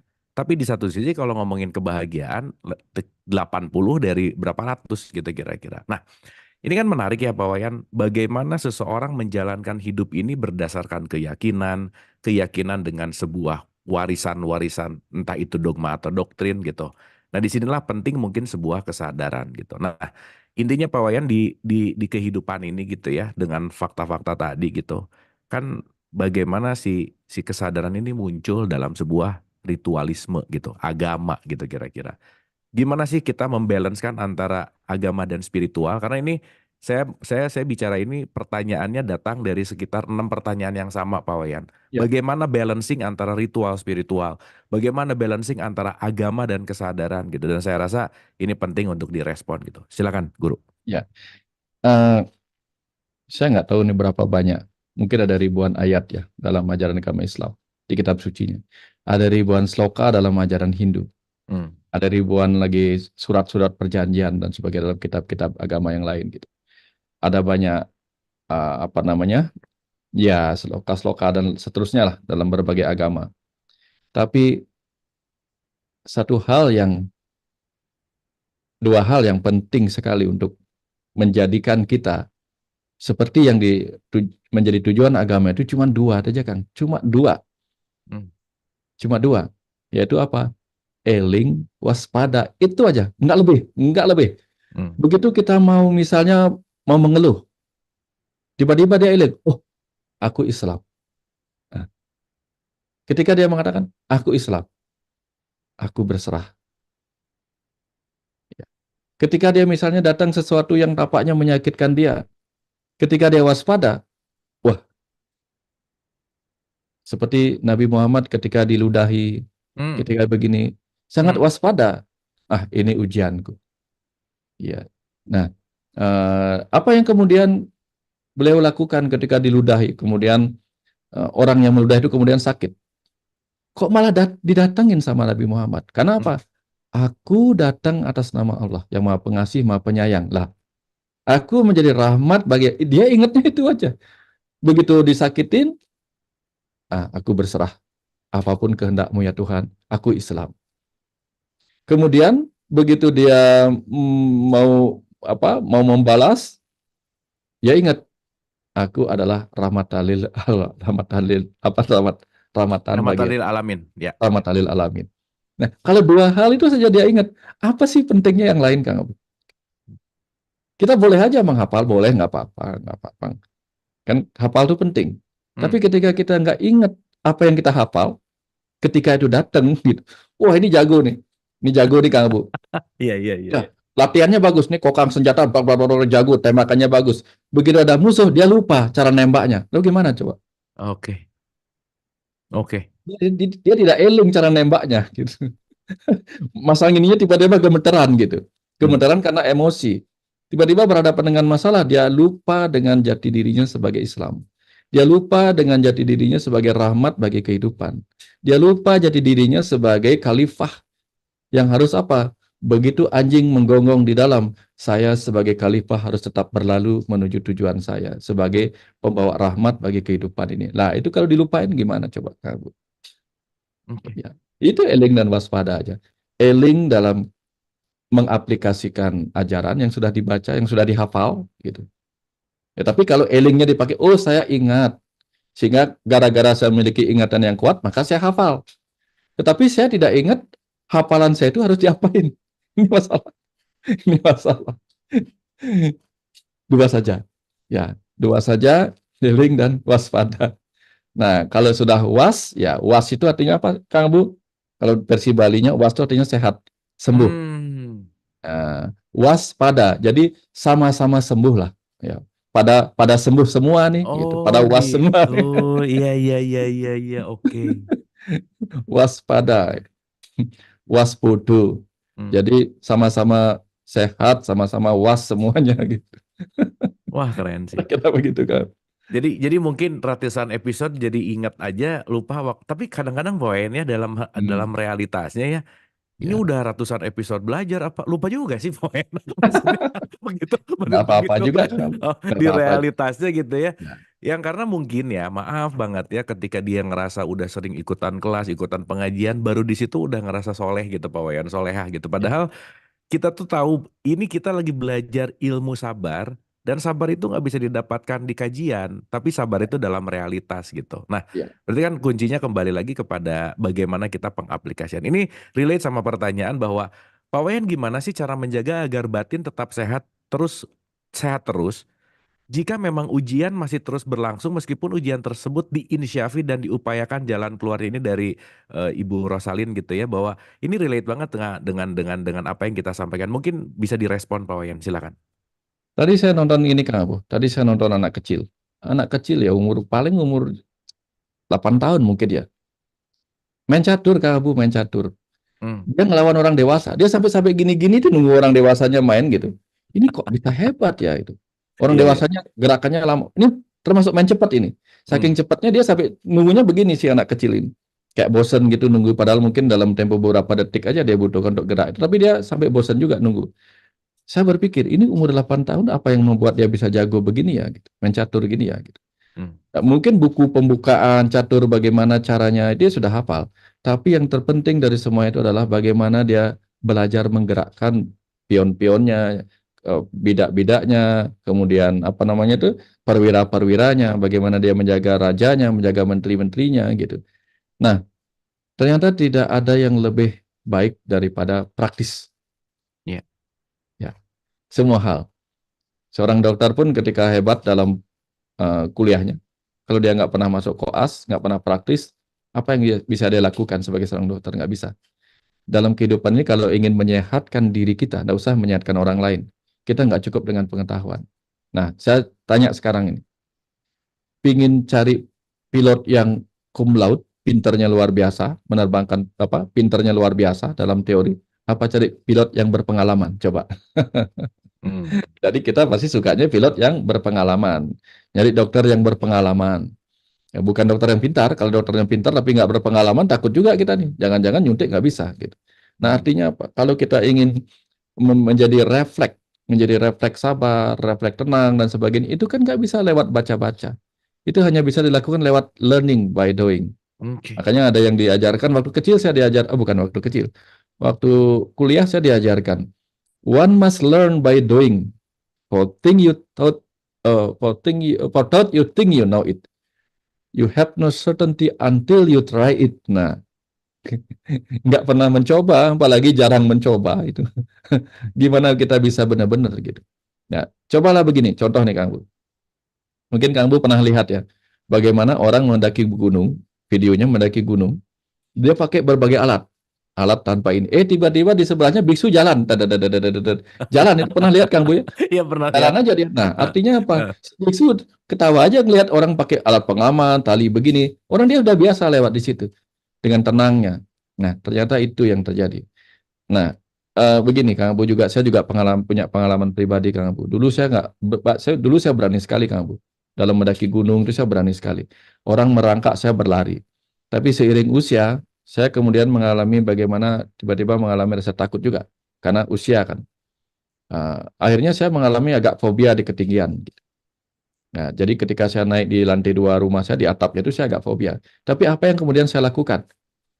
Saya ingat saya harus menghadapinya. Saya naik pakai tangga, saya duduklah di atas, duduk saya menghadapi apa yang saya takuti.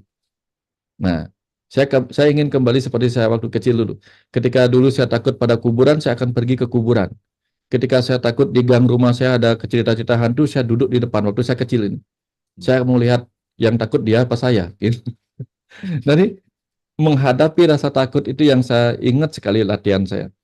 Ya, ketika saya takut pada ini harus saya hadapi.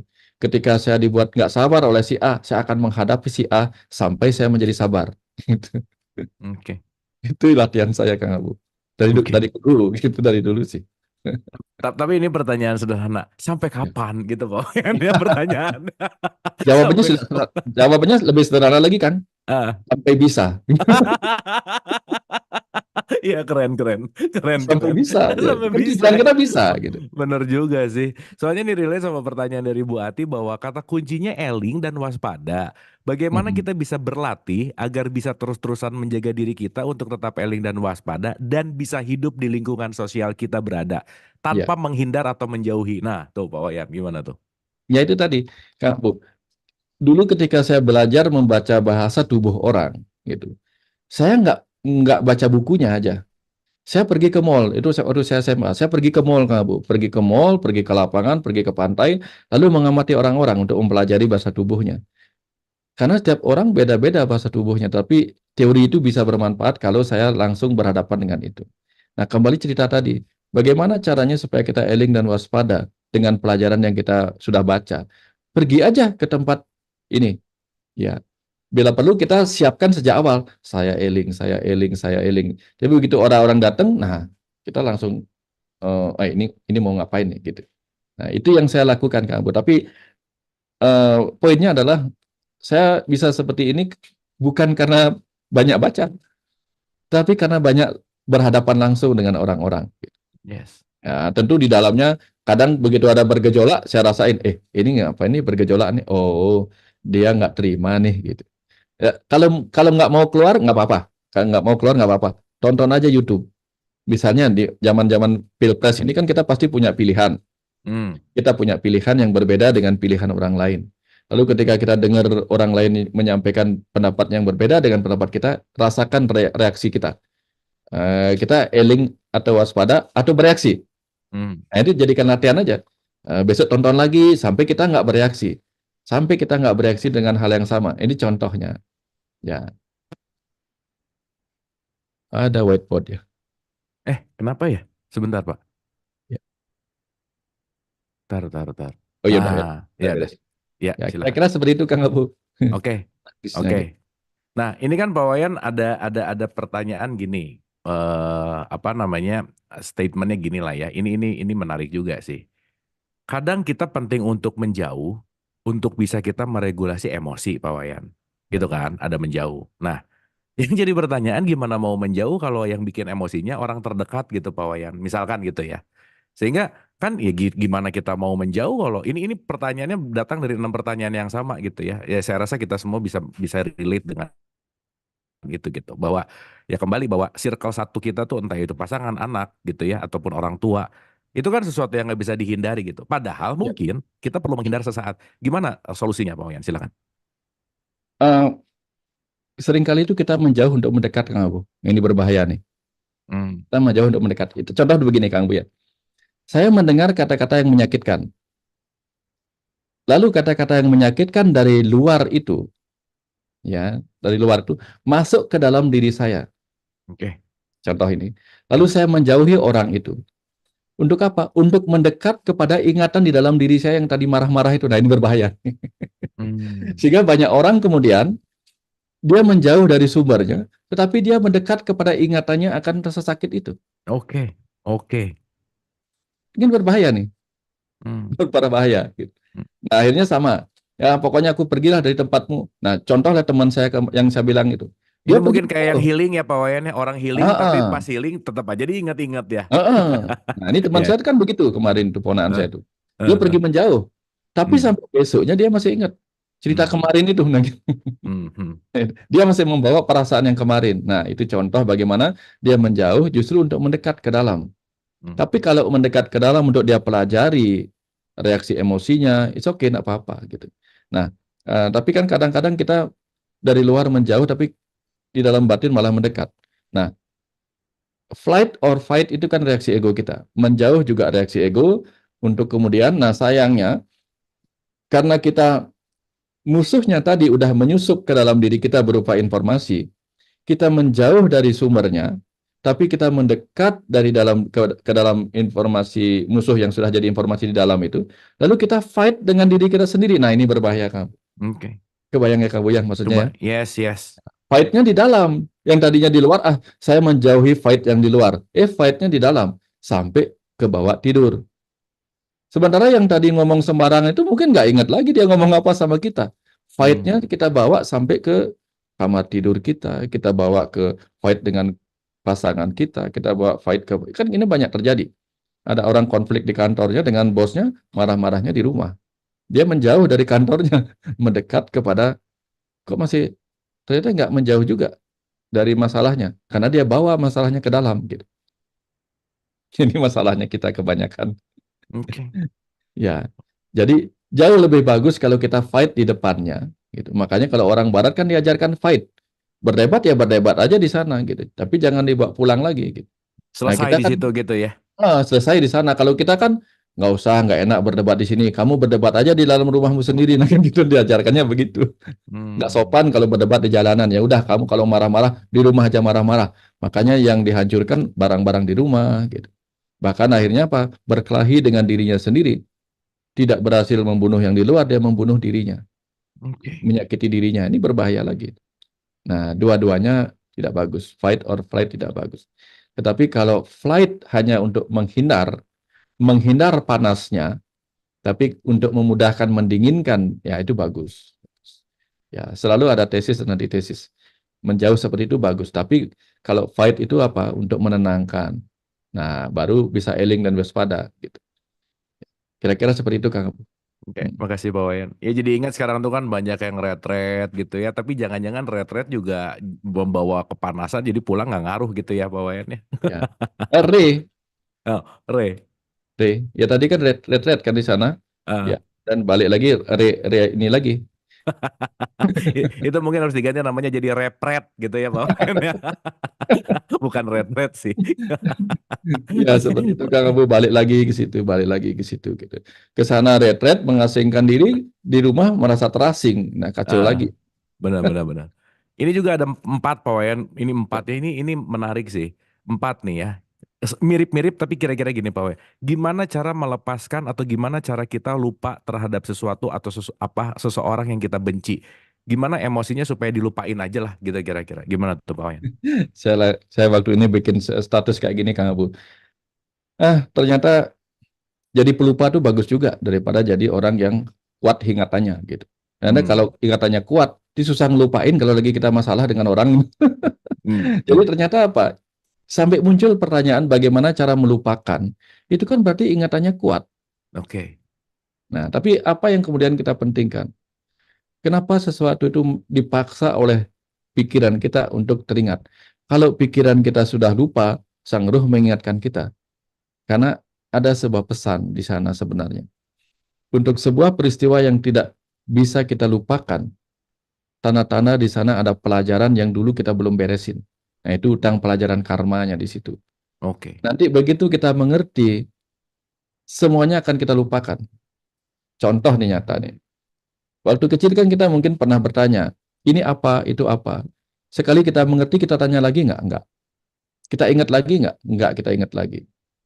Nah, mungkin mungkin Kang Abu pernah punya atau kita semua pernah punya HP baru. Hmm. Penasaran kan kita pelajari. Begitu kita kenal, oh ternyata ini bisa tahu cara pakainya, kita pelajarin terus nggak? Enggak. Hmm. Nah, Hmm. kenapa kita terus-menerus mempelajari diri kita? Karena sampai sekarang nggak ketemu-ketemu, nggak ngerti-ngerti dengan diri kita sendiri. Lalu mencoba mengerti orang lain, kacau kita. Nah, Hmm. kalau kita masih marah kepada orang lain, berarti kita nggak mengerti orang lain. Kalau kita masih belum mengerti orang lain, berarti kita belum mengerti diri kita sendiri. Itu aja kuncinya. Oke. Baliknya ke sini lagi. Ya. Ah, ya. Nah, kuncinya adalah ketika kita ngerti diri kita akan ngerti orang lain dan kita tidak akan marah. Artinya begini, kalau kita nggak ngerti, ini anjing ini ngapain sih menggonggong terus? Loh, memang disuruh berkicau, anjing. Anjing ya menggonggong. Masa anjing disuruh berkicau? Kapan Betul. kita mengerti? Oh ya udah, anjing memang menggonggong. Iya, Ya, iya. ya kucing mengeong gitu. Masa Hmm. disuruh kucingnya mendesis gitu? Biarin aja udah. Jadi kapan kita nggak ngerti, bingung kita. Kebingungan kita lah yang menyebabkan kita marah kepada sesuatu yang ada di luar diri kita karena kebingungan kita. Makanya satu di antara musuh dalam diri kita adalah kebingungan, kan. Disebutnya Hmm. moha. Moha itu kebingungan.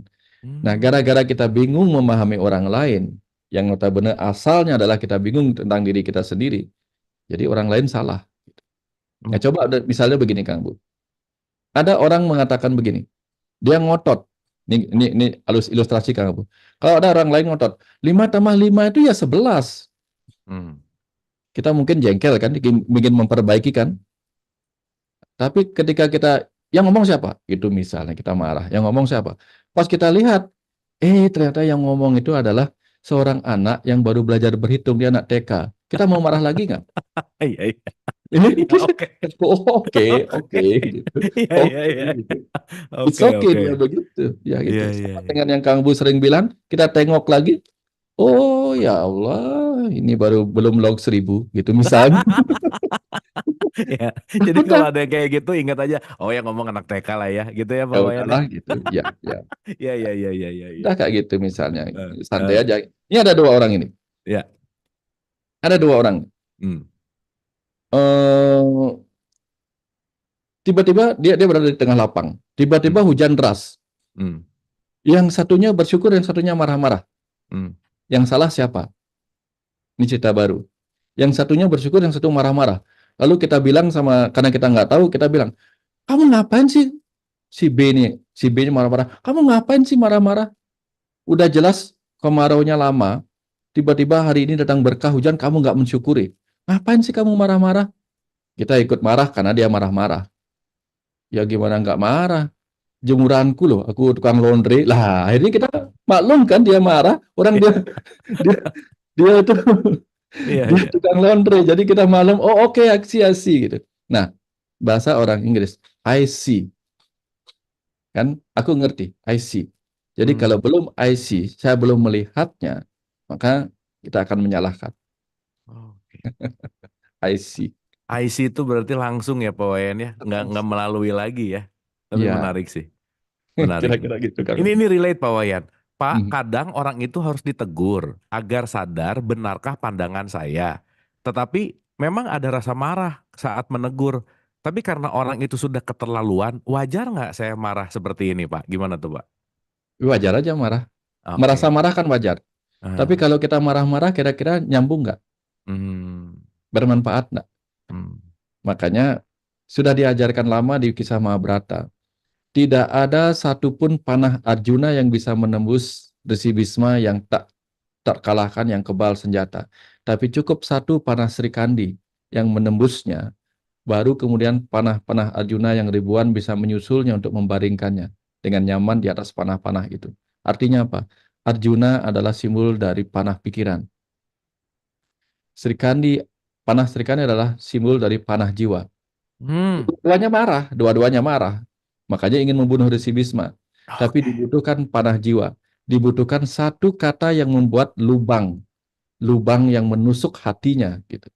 Oh, sampai dia demikian akan didengerin omongan kita gitu. Nah, kalau kita marah-marahnya Dengan ego kita ya egonya dia bereaksi. Antipati hanya akan mendatangkan Hmm, antipati. Simpati mendatangkan simpati. Empati akan memanggil respon empati yang lainnya. Kalau kita sudah membuatnya empati kepada kita, ngomong apa aja kita didengerin kok. Jadi kalau kita nggak didengerin omongan kita, berarti kita yang tidak bisa bicara dengan benar. Nah, kira-kira seperti itu sih Kang Abu. keren Pak Wayan. Bener ya. Itu hanya panah jiwa yang bisa menembus jiwa gitu. Ya, Yang ya Rumi juga bilang ya balik lagi nih ah, Jalaluddin Rumi itu bahwa ya, kata yang datang dari hati akan menyentuh hati gitu. Jadi dua-duanya bisa marah tapi datangnya dari mana itu yang akan memberikan sebuah impact gitu ya kira-kira ya Pak Wayan ya. ya. Oke, Kan oke. sudah diajarkan juga, kalau nggak salah nih Kang Abu, ketika kita terkejut, nanti Kang Abu yang jelasin saya juga nggak ngerti artinya. Nih, ketika kita terkejut pada sesuatu, tentu kalau kita terkejut, reaksi yang pertama muncul adalah ego kita, betul nggak Kang Abu? Yes, yes. Kejut, ya sama dengan hewan lah. Hewan terkejut dia akan dianggap saya lagi diserang nih, atau saya harus lari apa melawan, kaget. Hmm, hmm. Tapi ketika orang Islam terkejut, apa yang pertama diucapkan Kang Abu? Apa astagfirullah gitu Nah, misalkan. nah itu maksudnya. Apa Hmm, kata apa itu? Kalau bisa nggak kata itu dianggap sebagai sebuah kata yang sebenarnya bisa menyentuh jiwa kita untuk apa? Untuk eling. betul, betul. Saya nggak tahu Betul. artinya. Apa arti astagfirullah Kang Abu? Astagfirullah itu istighfar itu mohon ampun Pak, tobat gitu. Nah, kenapa kita harus tobat? Hmm, Berarti kan kita disuruh eling, jangan-jangan disuruh waspada. iya, iya. Kenapa kamu tobat? Jangan-jangan saya yang salah. Sehingga saya mohon maaf sekali, gitu kan? Hmm, hmm. Kenapa orang lain yang nyakitin kita, kita mengagetkan kita dengan sikapnya yang buruk, mungkin tiba-tiba kita harus mengatakan astagfirullah. Hmm, Seakan-akan kita disuruh bertobat. Bertobat bet- terhadap apa? Nanti tobat itu kita cari. Apa yang kamu tobati gitu? hmm. Apa yang kamu mohonkan tobat? Nah, gitu. Seperti itu kira-kira. Nah, Tapi rata-rata yang astagfirullah itu latah sih Pak Wayan. nah, Rata-rata. itu masalahnya. Itu cuma astagfirullah latah, kaget gitu. Setelah Tapi latah jadi laten. itu latah latah religius gitu Pak Wayan. Ya, Kelihatannya kayak religius gitu. ya. Nah, itu yang perlu diulang Eh, lagi.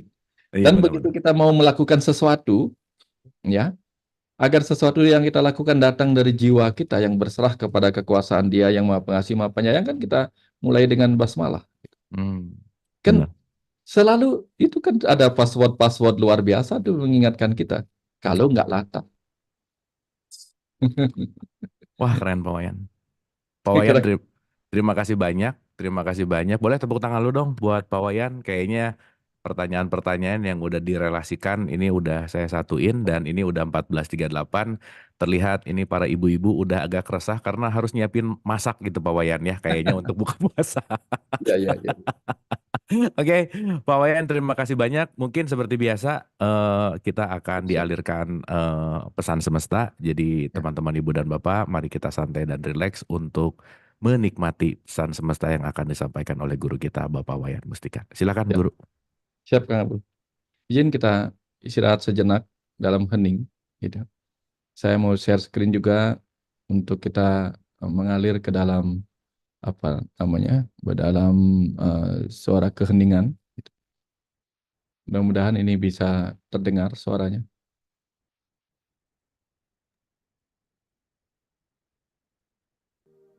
Aman, udah oke. Ya, makasih Kang Bu. Silakan duduk hening Bapak Ibu, mendengarkan pesan semesta.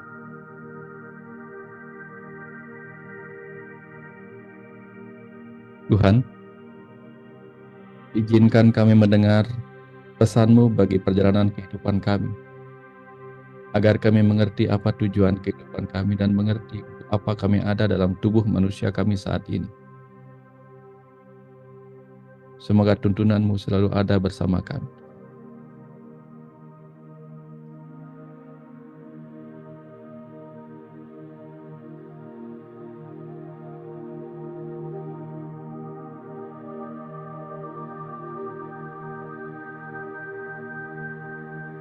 Anakku, para jiwa,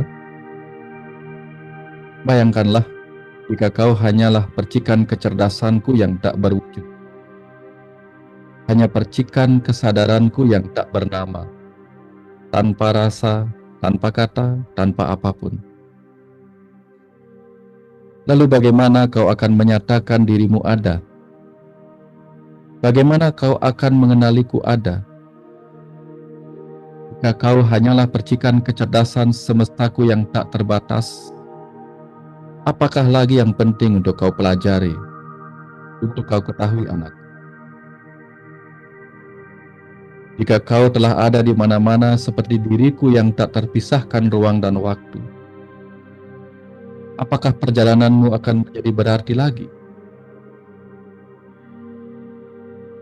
Jika kau telah memahami kata-kataku ini dengan penuh kesadaran, maka kau akan mengerti apa tujuan dan artinya tubuh yang aku ciptakan bagimu dengan sebagian kecil kecerdasan semestaku yang mewujud ke dalam materi. Tanpa tubuh jasmani yang kau sebut maya dan palsu itu, apakah yang akan kau lakukan saat ini dalam kesejatianmu yang tak bernama, yang bukan apa-apa, selain percikan kecerdasan yang tak terpikirkan? Maka anakku, mengertilah arti dari tubuh yang aku ciptakan bagimu itu. Dia mungkin jasad yang tidak abadi, tetapi ketidakabadiannya itulah yang akan membuatmu bisa mencicipi rasa kehadiranku dalam dirimu sebagai Sang Pencipta. Dengan mata itulah kau bisa melihatku bekerja dalam setiap penciptaan. Dengan telinga itulah kau bisa mendengar harmoni suara-suara alam yang aku ramu.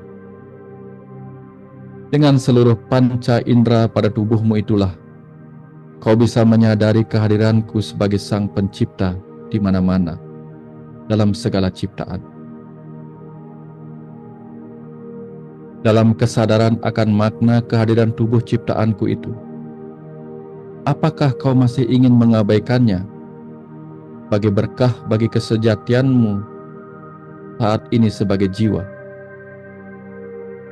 Tanpa tubuh jasmani itu, anakku, perjalanan apakah yang akan kau jalani di kehidupan bumi ini? Kau telah melintasi banyak kehidupan hanya agar bisa berdiam dalam tubuh manusiamu saat ini. Apakah kau mau meninggalkannya tanpa guna? Kapanpun tiba kesadaranmu untuk mengerti hakikat dari tubuh itu sebagai berkah bagi dirimu sang jiwa, saat itulah kau sepantasnya bisa mengerti, anakku, kenapa kau harus menjaganya dengan baik. Itu juga dengan pikiranmu. Apakah yang akan kau lakukan tanpa bantuan pikiranmu? Bila kau bahkan begitu menderita saat pikiranmu lupa pada apa yang ingin kau ingat, atau saat kau menderita oleh apa yang ingin kau lupakan.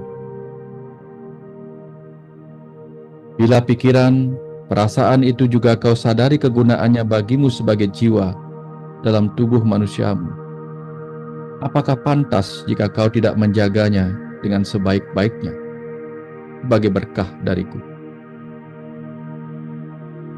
Kaulah sendiri yang melakukan perjalanan di kehidupan ini dengan tubuh, pikiran, dan kepekaan perasaanmu itu. Jika kau tidak menjaganya dengan baik, perjalananmu sendirilah yang akan terhambat. Kaulah yang akan menderita oleh keputusanmu terhadap tubuh, pikiran, dan perasaanmu sendiri. Maka anakku, mengertilah kata-kataku ini dengan kematangan jiwamu. Hidup ini adalah perjalananmu sendiri. Bertanggung jawablah dengannya. Kelak, saat kau memahami kata-kataku ini, kau akan mengerti apa yang harus kau lakukan bagi dirimu sendiri dan bagi kehidupan ini. Aku menunggu saat itu tiba, anakku. Saat engkau hadir dalam kesadaranmu akan tubuh, pikiran, dan kehadiranmu sebagai jiwa dalam tubuhmu itu. Berbuatlah, anakku. Berbuatlah. sebaik-baiknya dalam kehidupan.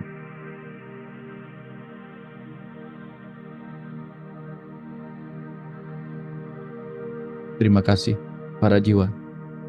Semoga renungan ini menghadirkan benih-benih kesadaran yang akan terus bertumbuh untuk bisa mengerti arti dari perjalanan kita di kehidupan ini. Terima kasih banyak. Terima kasih banyak. Terima kasih. Terima kasih, Pak Wayan. Terima kasih banyak. Terima kasih, Ibu dan Bapak dan semua yang hadir atas kebersamaan indah siang hari ini, senantiasa memberikan nutrisi kepada batin kita. Di akhir Ramadan ini kita mendapatkan sesuatu yang apa ya, bukan hanya ritual gitu ya, bukan hanya sesuatu yang kita lakukan ulang-ulang, tetapi terima kasih Pak Wayan mengakhiri Ramadan ini dengan sangat indah sekali, dengan pesan semesta yang saya rasa kita bisa merasakannya penuh dengan welas asih gitu. Dan ya membawa kita menuju kembali kepada fitrah yang sejati. Ibu dan Bapak, tuntas ya Ramadan 2024 gitu di kajian akhir pekan ini. Semoga apa yang kita bahas di 2024 ini ada update setting dari 2023 gitu yang kita dinamis gitu. Kita selalu membaru dan kita selalu bagaimana mempelajari sesuatu yang lebih menuju kepada kesadaran dan senantiasa apapun pembelajarannya menjadi apapun konteks the best version of us, versi terbaik diri kita untuk selalu memperbaiki. Dan ingat, ini perusahaan yang harus di-manage. Jangan terlalu sibuk sama perusahaan orang lain, jangan terlalu sibuk sama memimpin yang di luar, karena poin utama adalah kembali kepada diri kita. Minal aizin wal faizin, mohon maaf lahir dan batin. Terima kasih Pak Wayan, sekali lagi boleh tepuk tangan untuk Pak Wayan, hatur Sama-sama, Bu. nuhun Guru. Sampai ketemu akhir bulan, kita Ya, live lagi ketemuan, udah rindu ke rumah semesta. Ibu ya. dan Bapak hatur nuhun, terima kasih. Ini pertemuan kita terakhir di KAP di sesi Ramadan. Sampai ketemu habis Lebaran. Jangan lupa kirim-kirim opor ya, kirim-kirim ketupat jangan lupa. Dan nanti pas Lebaran jangan sampai opor dosis, hati-hati ya. Terima kasih Ibu Bapak, hatur nuhun sekali lagi. Mohon maaf lahir dan batin.